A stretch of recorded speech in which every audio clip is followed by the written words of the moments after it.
in the current condition because it was a tip, but I paid £85,000 for it, spent 20 on it, sold it for 131. So it was like £26,000 profit in that first deal. That is exactly what I thought he was on, about 27, 28. It's always surprising to me when people say they think I'm older. I feel like I've got a bit of a baby face. I knew as soon as I took this beard away, you'd be thinking I was 19 years old. Just left sixth form. Exactly. I'm so grateful and so proud of myself. I really be a developer, so that's going to come. What you do is the whole team, every single one of us. These watches I've known, these are the challenge me. Subscribe, do everything you need to do, yeah? What is going on, everyone? Welcome back to CEOCAST. Now, we are back in Dubai. You know how we do. And today, I'm with one of the youngest property developers we've had on the channel before. And to be fair, when I found out his age, I was actually really surprised with the achievements he's made and the things that he's doing, the projects he's working on. When I heard 24, I was like, what? What's going on here? So anyway, I'm going to welcome you straight to Mr. Tyler Newman. Dude, great to meet you. Thanks for having me on. No, great to see you in Dubai, man. It's been, we've been talking about doing this podcast for a while now, to be fair. I've had my eyes on you, not in that way, but I've had my eyes on you, you know, to do a podcast for a while now. Yeah. And I thought what you were doing is wicked, to be fair. So I'm really glad that we can have you on. Yeah. So you're now the third property developer on. Okay. So we've had people who do property by Kazi, so he does buy to flips, buys, refurbs, flips. And then I also have another man called Anthony Leville. And he does volume properties, so basically student accommodations and stuff. High density stuff, yeah. I think the best way to start off this conversation is just to find out what kind of field you are in within property, because I know there's many strategies, many fields that are out there. So I think that's the best way to probably start off. Yeah, so I have a property development company called Newman Rose. That's myself, Newman being my last name, Rose referring to my business partner, Rosie Cassidy. So if anyone's seen sort of any of my content on socials, you'll see I do a lot with her. So our property development company right now, our main focus is luxury residential schemes. So we've just completed recently this year on a project to build 17 units, so 17 detached houses in Cambridgeshire. GDV, so gross development value of circa 6 to 7 million, depending on how the market moves over the next 18 months. We've got a couple more in the pipeline, which, as I mentioned to you before, we're under NDA on right now. But really, really exciting stuff. So hopefully by sort of January, February 2022, we'll be able to share those, but they're a little bit more valuable schemes, bigger units. And so that's the direction we're going down currently, those sort of 10 to 20 unit schemes, luxury detached houses, because that's what we're passionate about. Yeah. That's where, as we'll dive into it, my background is in high-end residential real estate as well, with an estate agency background. So I've got a really good eye for what buyers want for design. And so one of our strengths with our property business is we know how and when and where to add value effectively with the design. Which helps us there. So that's what we're doing right now. We're working on some sort of higher density projects, like some student, but pretty much sort of the buy to rents or apartment buildings, that kind of thing. Because for me, that's where the longer term plays are. Okay. Building out houses, you can buy them, sell them, great, make a nice little lump sum of profit. But we want to start playing the long term game and buying assets we can hold for the next 10, 20 years. Yeah, sweet. I mean, you can see all those projects, developments and things like that on your Instagram, as well as a bit of your lifestyle. And everything you've just said, for the audience might be watching this, that is exactly what I thought he was on, about 27, 28. So I think now we've got to talk about how a 24-year-old accomplishes what you've accomplished and has that mindset on you to know where you're going to go in the future. Because I think that's the proper interesting thing of your whole journey from where you started. Okay. Wow. Well, I'm pretty surprised. It's always surprising to me when people say they think I'm older. I feel like I've got a bit of a baby face. I knew as soon as I took this beard away, you'd be thinking I was 19 years old. Just left sixth form. Exactly. But so the way it began, I'm very fortunate that I've grown up in an entrepreneurial family. My dad's an entrepreneur, owns an estate agency business. And when people hear that, they think, oh, that's how you got into property. But the reality is, sort of, even though I grew up in that world, I really knew nothing about property until I was sort of 17, 18, when I was in sixth form decided I didn't want to go to university and started looking at other options. But up to that point, I'd always been interested in business. I was always picking up business books that my dad had left around the house, attending seminars, attending events. And whether being an entrepreneur is something you're born with or it's something that comes with you. Yeah, if it's nature versus nurture, who knows? We could debate about it till, all day long. But I'm very fortunate that I had that sort of entrepreneurial flair in the family. So yeah, as I was in sixth form, decided, didn't want to go to university. I'd already had a couple of sort of e-commerce businesses, events businesses that didn't really take off, but they just taught me so much about business. Yeah. And realized, well, if I am gonna pursue maybe a degree or something, I'd want it to be business related. But at that point, it didn't quite make sense to me, or there was no attraction for me to go learn at university, something I feel I could have learned somewhere else, more so like specialist skill sets, because I kind of knew at that point I wanted to get into property. I was interested in property. I'd tried a couple other things. I'd looked at again, e-commerce, sort of building a brand that way. I'd looked at, other things sort of in the marketing space, like trading, stock shares, all these things people like, routes so many different routes. But for me, property seemed like the one I was most excited about. And when I was 17, I attended like my first property investing seminar at some hotel function room in London at the Cumberland Hotel, which is now the Hard Rock Hotel. Yeah. And the guy teaching it, who I guess was, I don't like to use the word sort of mentor, but the first person I really learned property from, was sort of talking through all these different strategies. And it suddenly occurred to me that, okay, this is 100% what I want to do. And I also realized how little I knew. Went through sort of a few seminars, trainings like that. Didn't really have a huge amount of cash to my name at that point, so I couldn't invest too much money in education. So a lot of the time I just learned the hard way. I just was going out trying to find deals. I began working as an estate agent as well. But I worked under a very unique or slightly different model to what probably a lot of people are familiar with, but it's something that's getting more popular now, and that's the self-employed, commission-only estate agent, which is how they operate in the US and Australia, but you don't get paid any basic salary or any sort of basic wage, just purely commission on houses you sell. So if you do well, you can make lots of money. If you aren't good, you make no money. So what would it be? You would find a property for sale, find a buyer, and so just a normal estate agency role. So we go out, you'd find and try and attract and work with sellers or vendors that want to sell their property. Yep. We advertise, market their home, negotiate, find the buyers, put the deal together, get it through to completion. That seller pays our fee as an estate agent, whether that's 1.5%, 2%, 2.5%. And then me as the agent operating under this main brand would then get paid a commission on that fee. Okay. So the income earning potential is much higher, again, if you're good. And that really appealed to me because it's a business where I knew I could be paid what I was worth to an extent. The harder I worked, the better I became, the more money I'd make. And one thing I learned early on, and something Robert Kiyosaki talks about in Rich Dad, Poor Dad, which is one of the first books I read, is that trading your time for money isn't scalable. So in order to increase your income, you want to be doing something where you're paid for your value or paid for your skills or something like that. So I started working as an estate agent, saving up as much cash as I could while trying to find some property deals to get into. The first deal I ended up doing when I was 18 years old, just turning 19, which was a 2-bedroom terraced house in Coventry.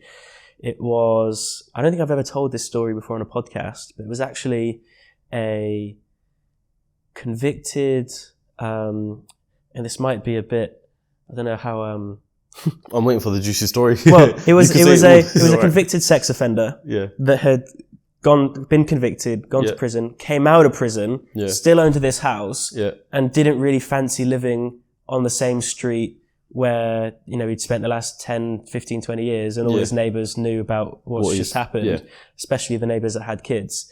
So apologies if that's a little bit outlandish, but he was obviously a motivated seller, was looking to get rid of the property pretty quick. I had built some good relationships with sort of some estate agents I'd worked with. I was doing sort of a lot of direct to vendor marketing, which is where you sort of put leaflets through doors and advertise the fact you're looking for properties, and you know, came across this property, and it was probably worth I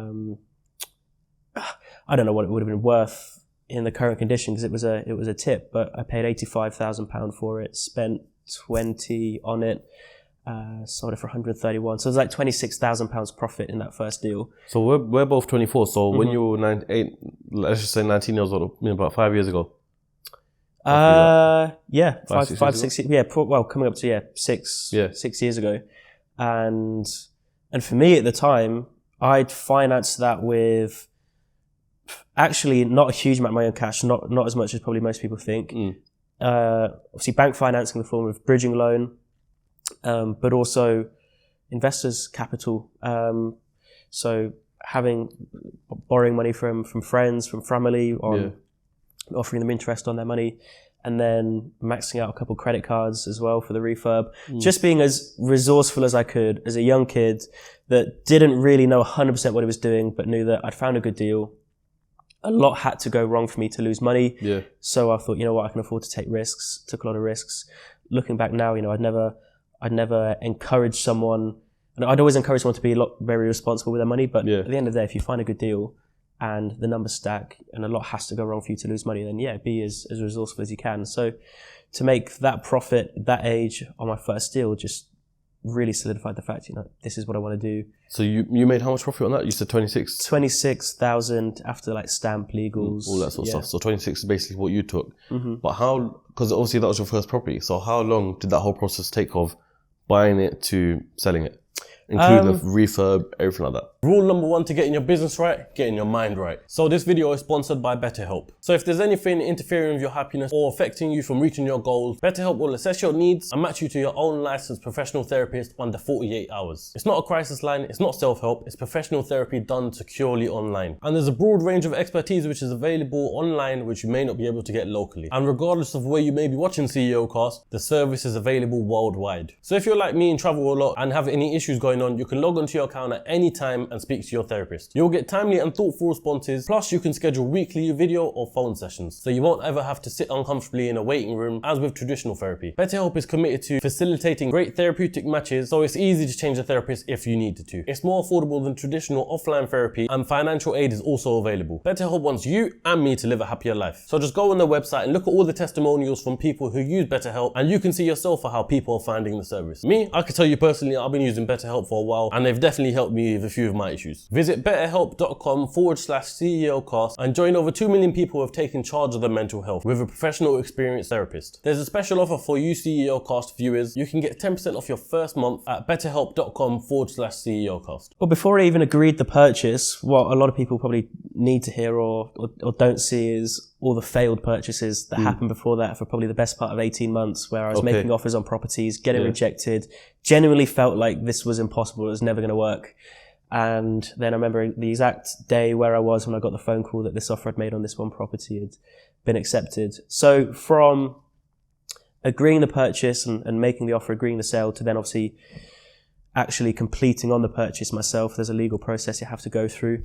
That would have been, looking back, it's hard to say exactly, but approximately 2 months. Could have done it quicker knowing what I know now. So 2 months. Then there was of refurbishments. It took just over 6 months. Again, knowing what I know now, could have taken 4 weeks, but I didn't even know my arse from my elbow when it came to sort of refurbishments or construction. I was probably the most annoying customer that the plasterers and plumbers and sparkies had that year, because I was just asking a million and one questions. Why are you doing this? Why can't we do that? Because I didn't know anything about plastering, plumbing.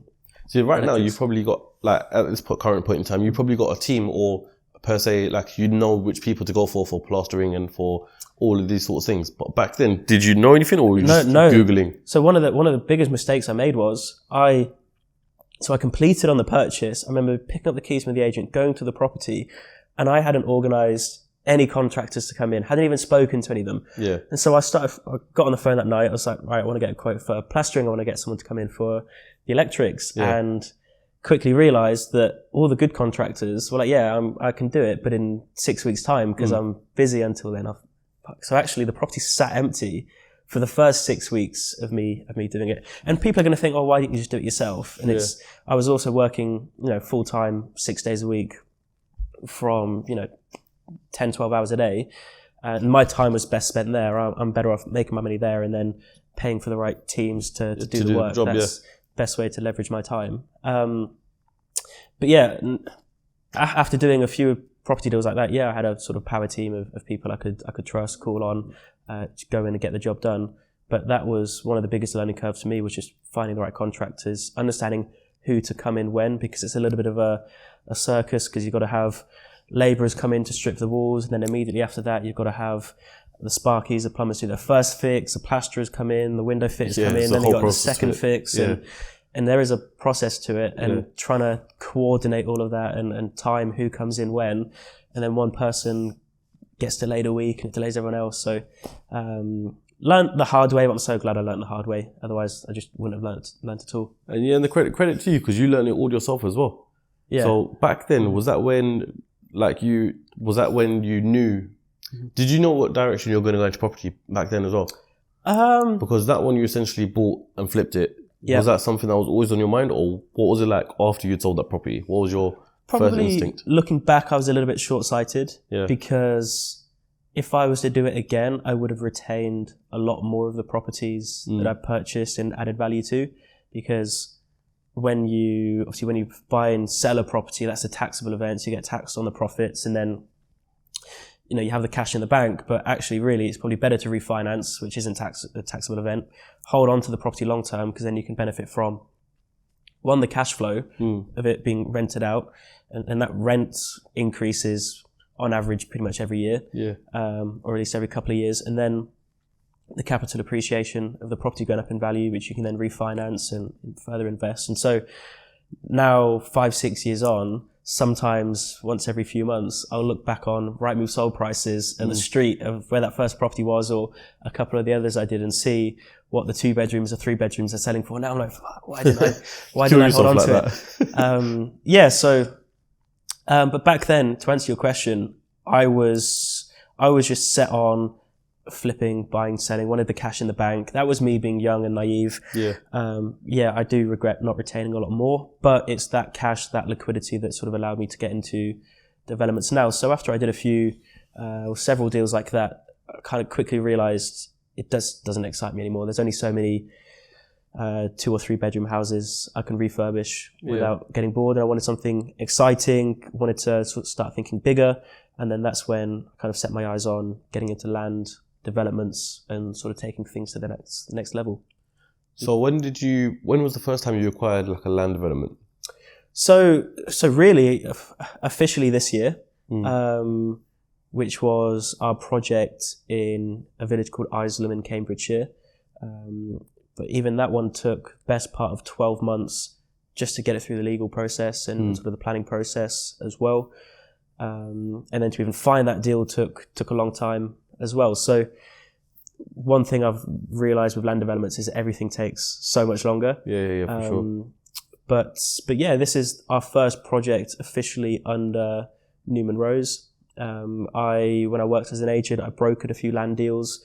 I'd observed from a distance my business partner Rosie doing a lot of land deals. Her family background is in development. She's one of the smartest, not just females, but people I know in the whole of the UK, especially at that age when it comes to land development. I'm sure one thing we'll talk about in a second is our education company on the property development side. And we've got students in that education business that have been in property and specifically development for 25, 30 years. And they are still blown away and gobsmacked by the level of knowledge that Rosie has at 24 years old. So very, very fortunate to have her as a business partner. And it was observing her from a distance that really reinforced the fact like this is what I want to do. So we'll talk about it later on anyway, but people who might be asking right now, how do you know Rosie? So we went to school together. We were actually probably only maybe there was only 4 or 5 people in our year at school that chose not to go to university. Okay, yeah. She was one of the 5, and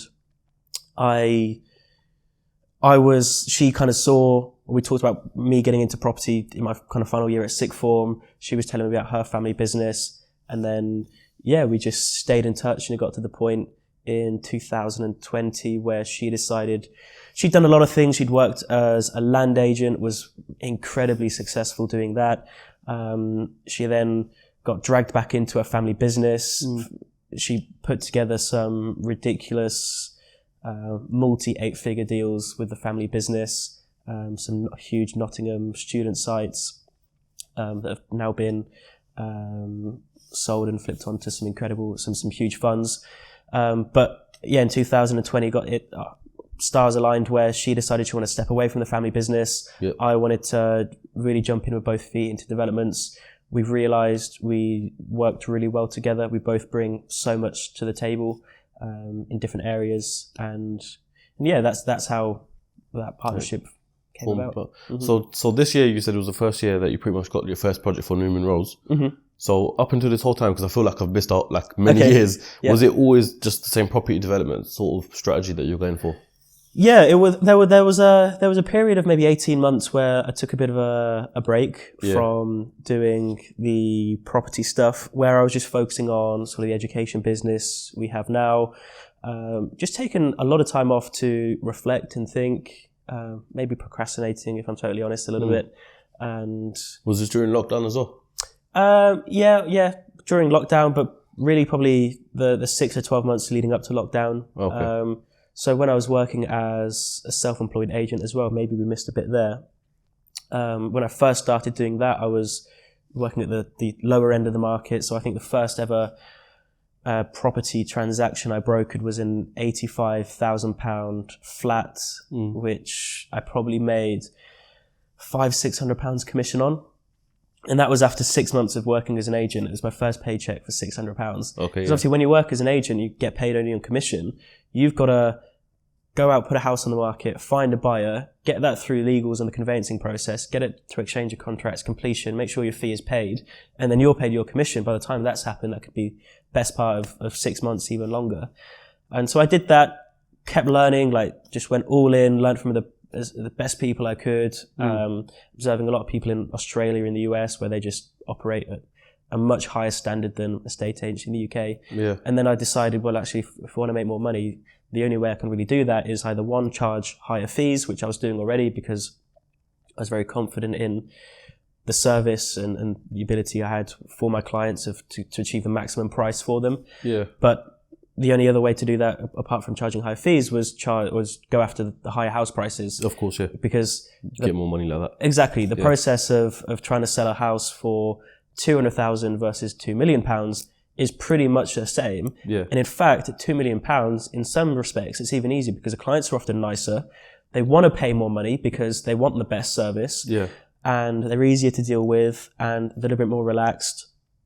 And when it comes to marketing, it's probably easy. There's less competition of houses. So I then, started focusing on the upper quarter of the market. So when I was operating in Warwickshire in the Midlands, that was sort of £500,000 plus. And then I moved down to North London because I thought I wouldn't even go after sort of higher house prices, moved to North London. Yeah. But the timing was just, well, this is probably me making excuses, but the timing was not great. The market at the time in North London back then had just dipped a little bit. So was that sole reason for you moving to London? Yeah, that was back there. So that was the first time I moved to London, and that was the sole reason. I thought I kind of maxed out where I was operating in Warwickshire in the Midlands. Yeah. I liked the London lifestyle as well. I started to make connections in London and realised that the circle of people there and the conversations, that's kind of, I was just more on that wavelength. Yeah. And I found it just, the people there inspiring. I found it an inspiring city, and I wanted a new challenge. And so I moved to North London, sort of the Enfield, Cockfosters, so like proper North London.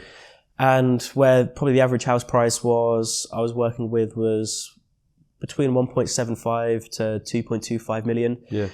But the market had taken a hit at that point, and there was a big discrepancy between sellers' expectations of the price they wanted to achieve when they sold the property versus what sold for. Yeah, versus what buyers were prepared to pay. Yeah. And there was just too big of a gap to sort of make a lot of transactions work. And so as well as I was trying to get properties on the market, vendor expectations, explain to them that, look, you can either, if you want to sell, it needs to be this price, or if you want to stay, it's probably best we just take it off the market completely. Yeah.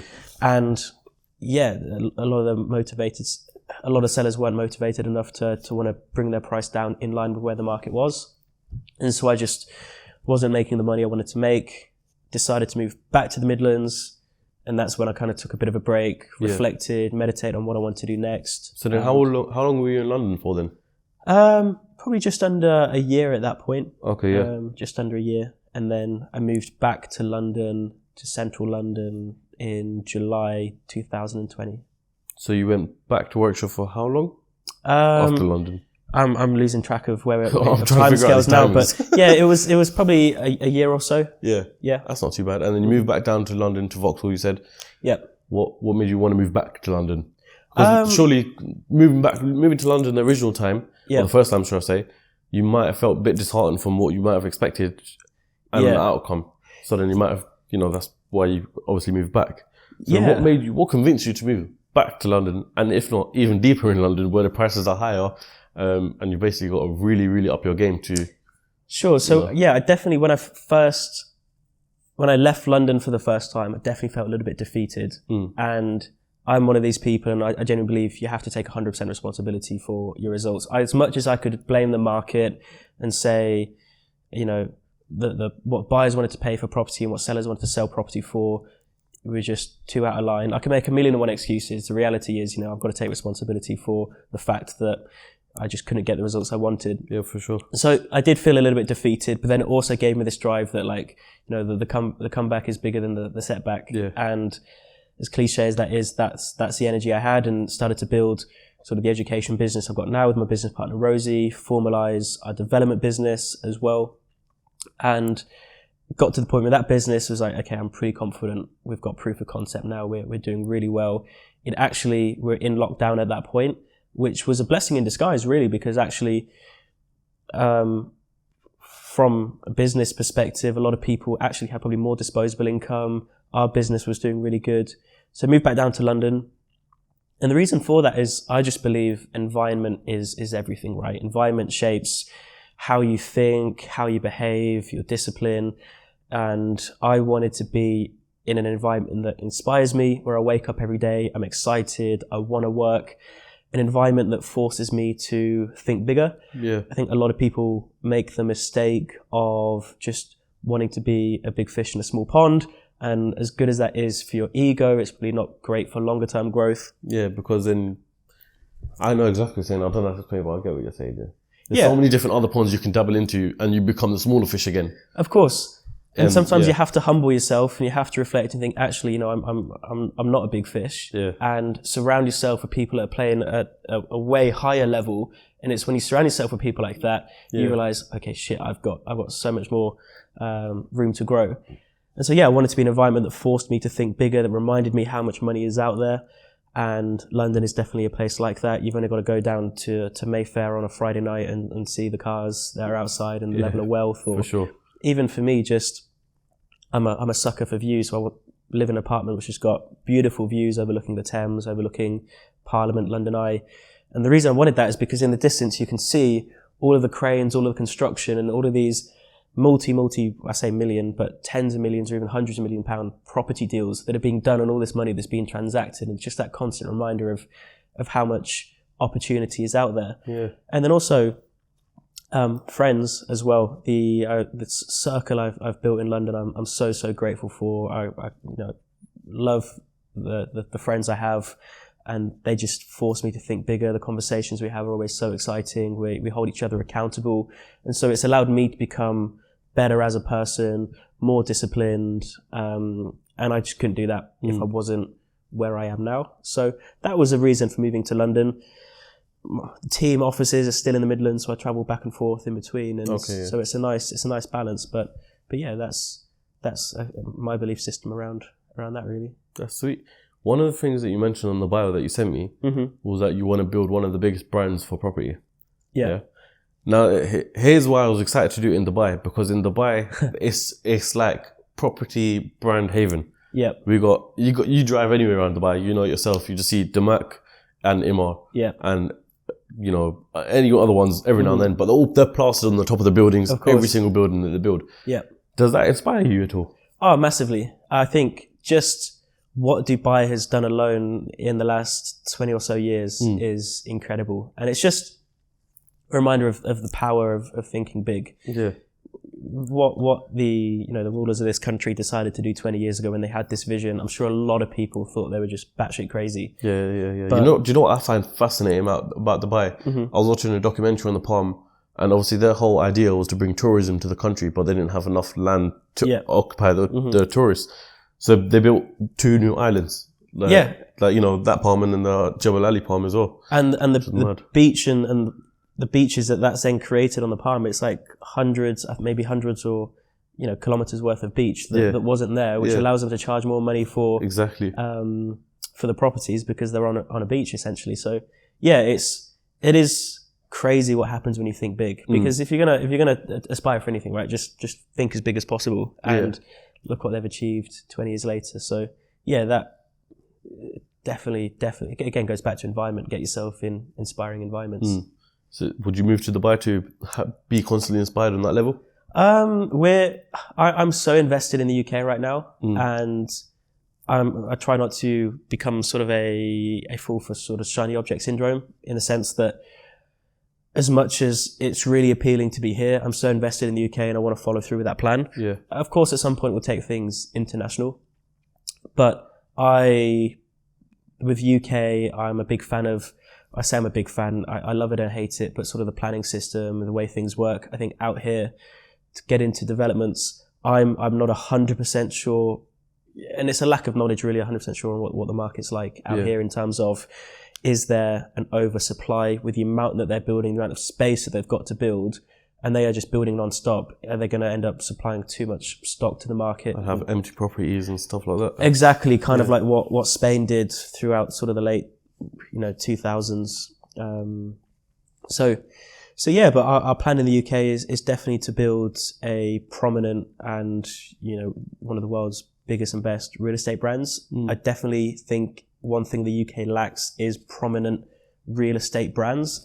When people think about what apartment building they want to live in, if they were to move to London or Manchester or Birmingham, really they don't think of a brand, they think of a building. But why not when it comes to automobile manufacturers? People that want to buy a BMW or they want to buy an Audi, or there's certain brands they're drawn to. Yeah, for sure. In the UK, there are sort of no prominent brands like that, unless you're in the real estate world, and you can name a few. But household names or very public facing brands, there's really not a lot. And we kind of, with the generation that we live in now and the advantage we have that previous generations haven't of social media and the ability to advertise in that way, I think it is a lot more possible to build a brand like that. And so that's sort of our strategy is just, use social media, document what we're doing, and build environments that people want to live in. Yeah, fair enough. And that's going to be the first one done in Cambridge, right?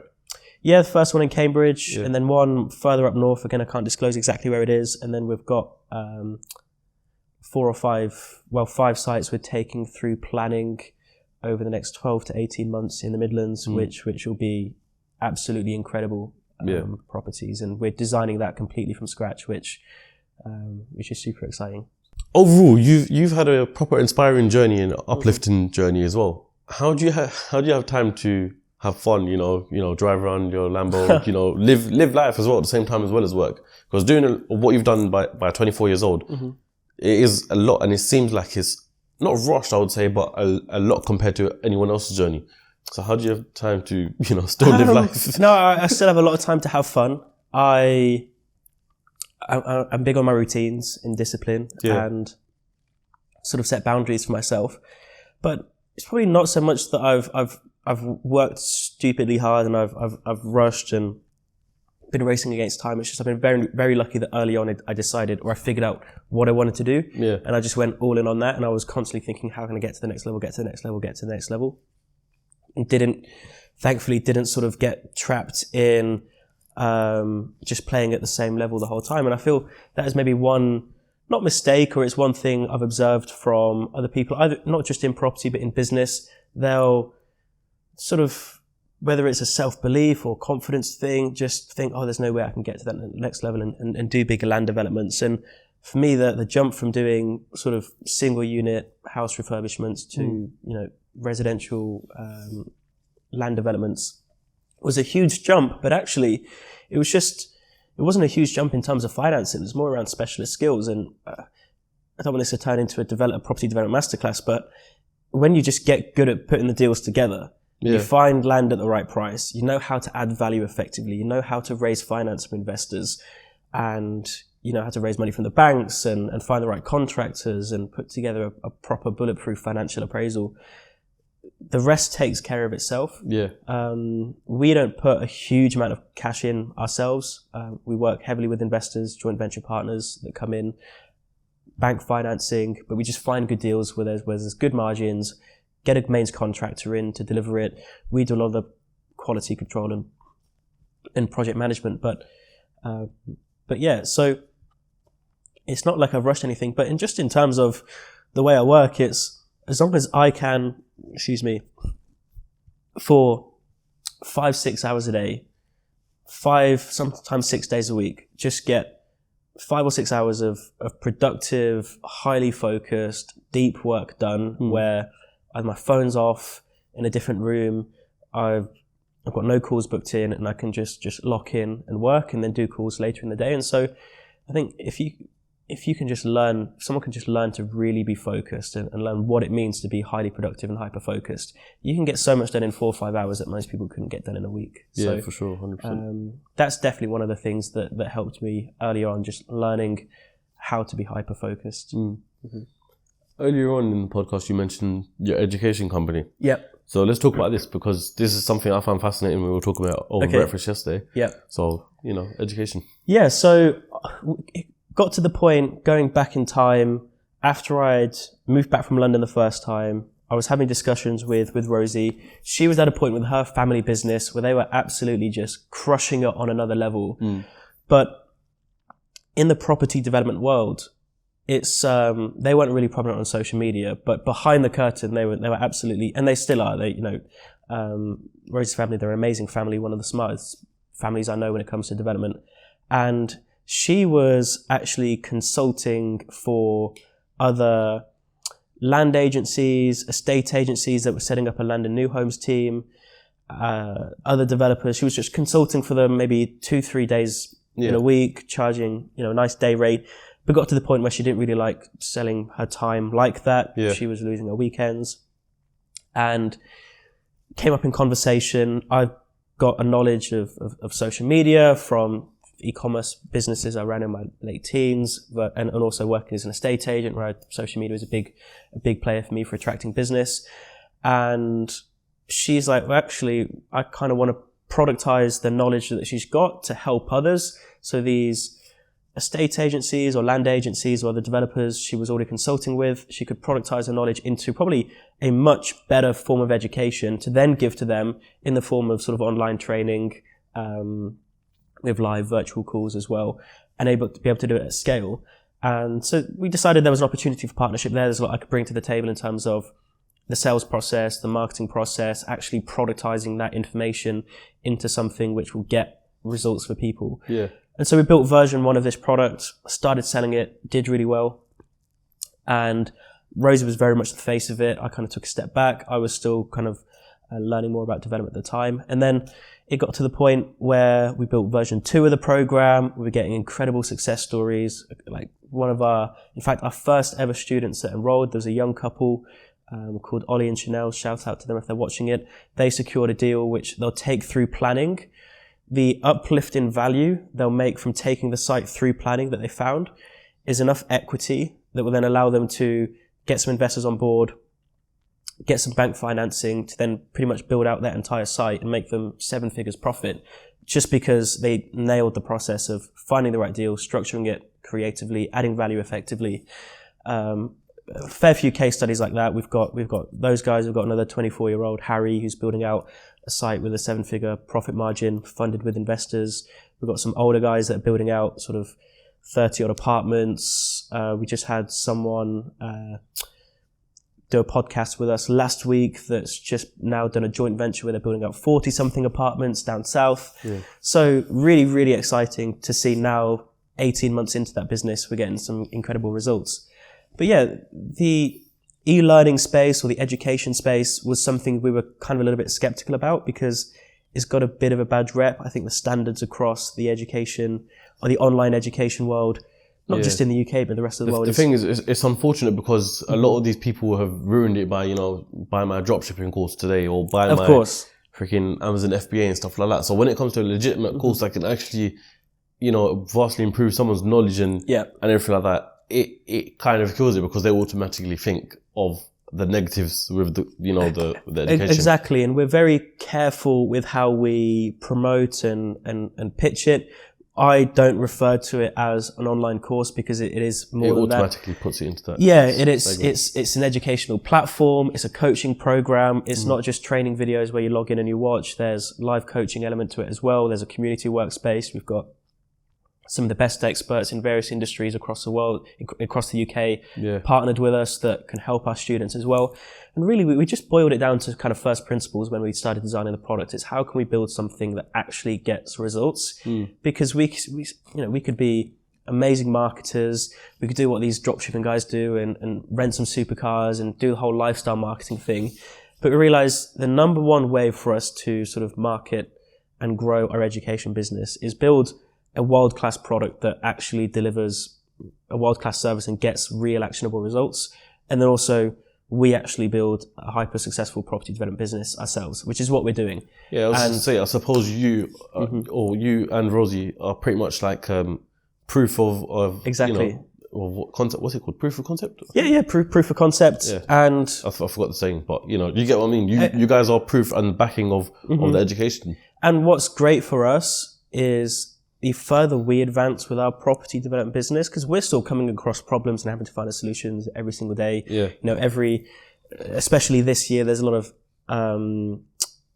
raising money from investors for property deals is heavily regulated by the FCA nowadays. And so there's been a lot of regulation we've had to sort of overcome and find solutions for, which not a lot of people have found solutions for already. And so by doing that ourselves and finding some of the best consultants that have helped with that, then allows us to help our students and pass on that knowledge. So the more we progress with our property development business, the better education we can then provide to our students, the better the results they get. And it becomes this flywheel effect. So we practice what we preach. We're on the front lines in the trenches every day. We're developers first.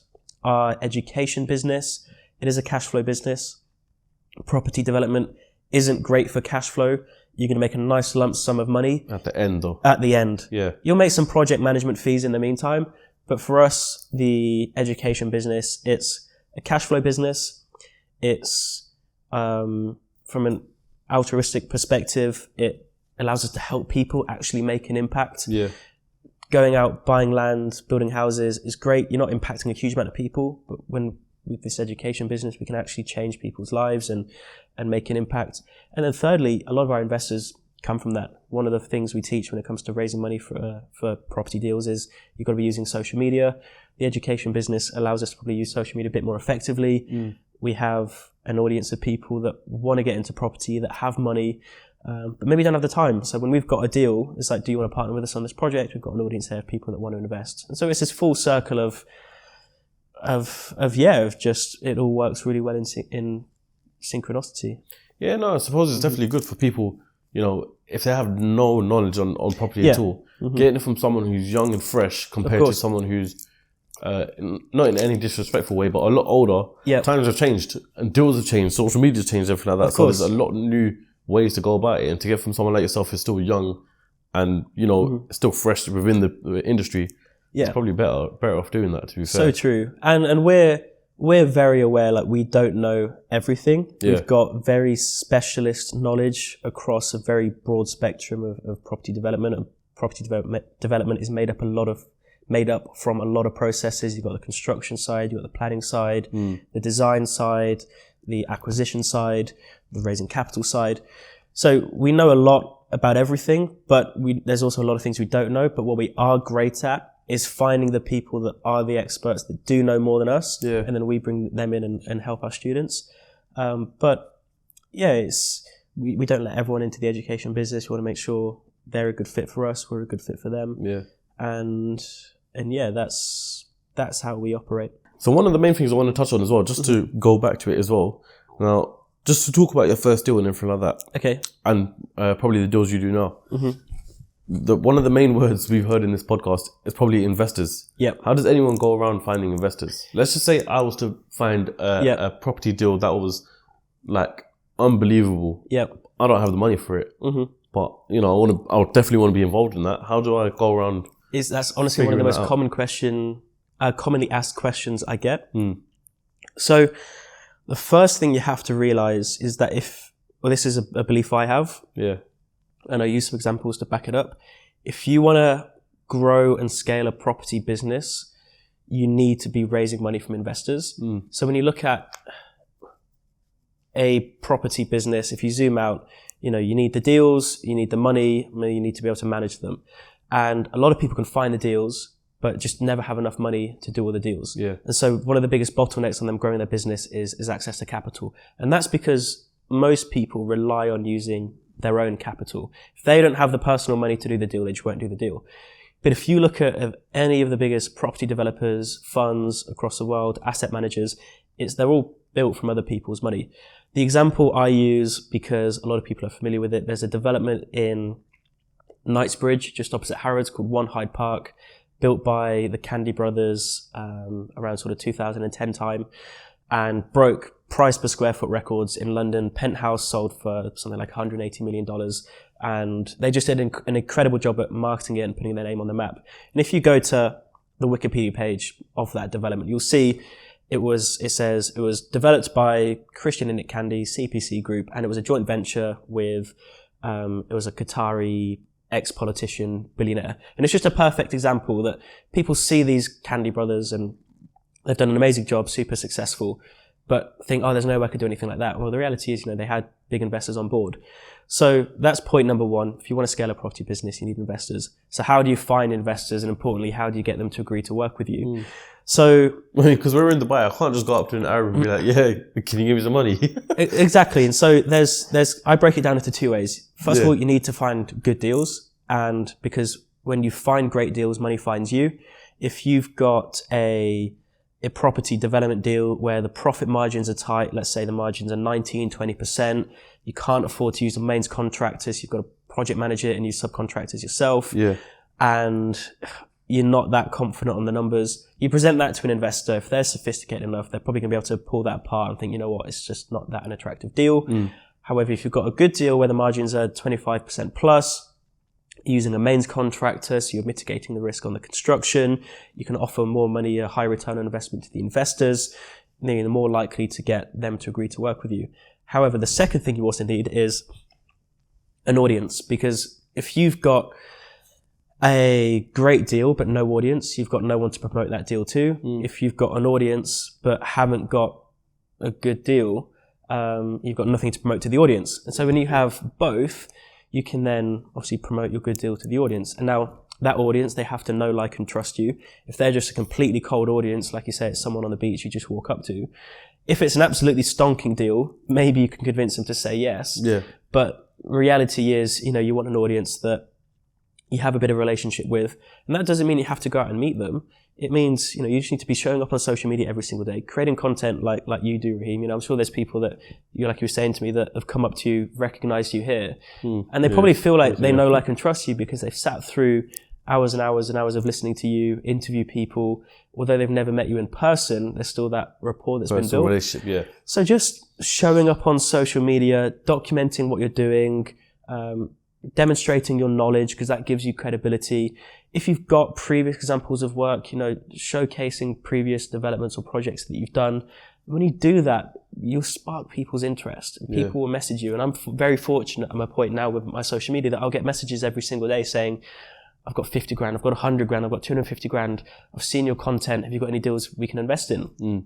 And the deals that we've funded this year have just been oversubscribed like that, and we're having to turn people away, which is a really good position for us, but it's also like, fuck, we need more deals.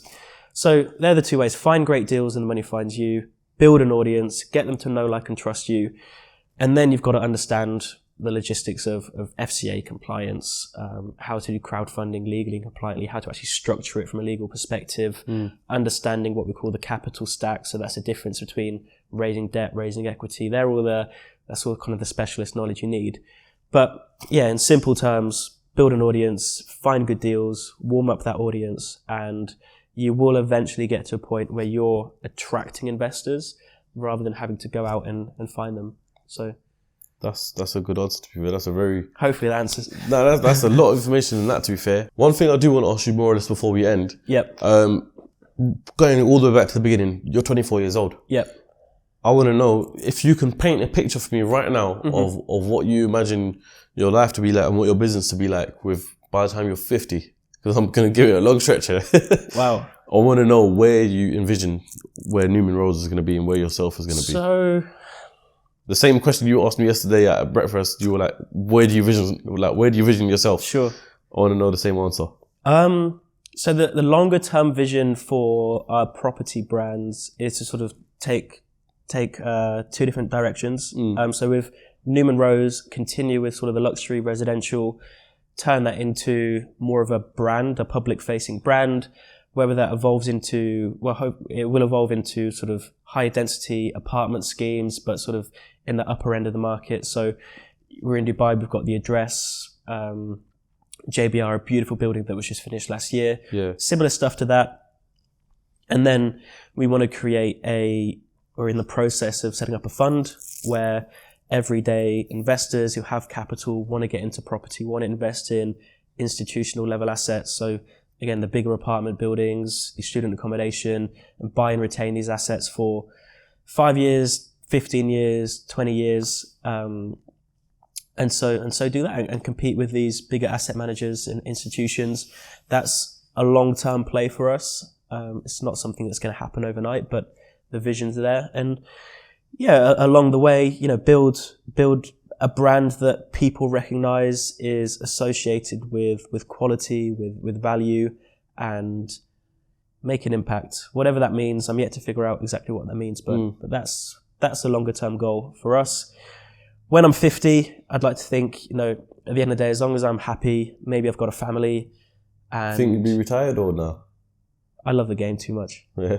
Yeah, it's a love of the game, and I think I'll probably work till the final days, but I'm sure I'll back off at some point. Yeah. It's so interesting. This is why I put two and two together. Obviously, your sister is on YouTube. Yeah. And it's like you could see properties within the blood, because I used to watch their videos all the time as well, lockdown and everything. And then I was like, oh shit.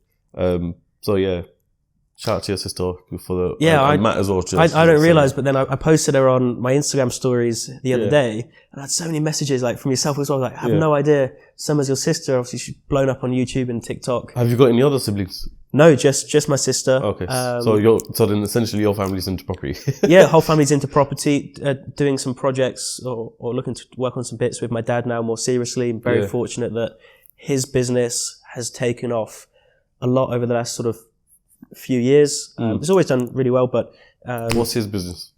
So the estate agency business. Oh, yeah. And then he's sort of grown, and he obviously helps me a lot. I've helped him a lot with lots of advice, and it's got to a point now where we kind of see that maybe there's some bits we could do together here with my knowledge, his knowledge. And so, yeah, I think we are just a property family through and through. So grateful for them. Couldn't be where I am right now if it wasn't for them. So, and when Tyler says that, he's not talking about financial wise, he's talking about support wise. So I don't want anyone watching this podcast saying, yeah, Tyler was silver spoon fed, because that really wasn't the case at all. Yeah, I'm very lucky that they gave me everything in terms of advice, direction.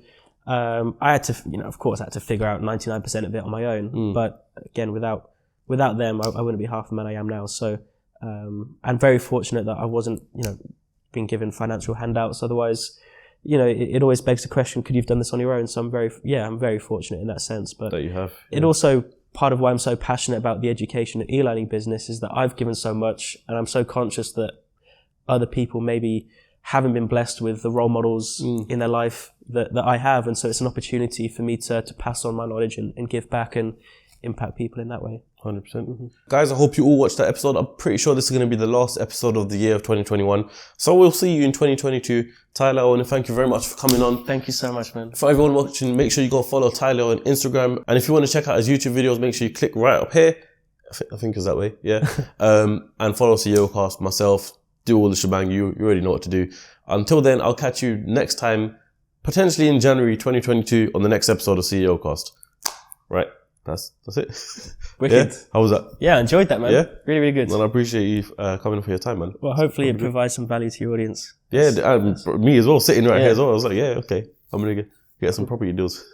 Yeah. No, it should be good. Honestly, I could talk about raising money from investors for like 2 hours. And I have to try and, when you ask me, I have to try to hold back so much stuff. But yeah, when you can raise money from investors, like you become unstoppable because you've got makes you feel like you've got unlimited funding. Yeah. Because I know I can go out and find a deal tomorrow and fund it within a week. I'm so grateful and so proud of myself. If I really be a developer, so that's gonna come. What you do is the whole team, every single one of us.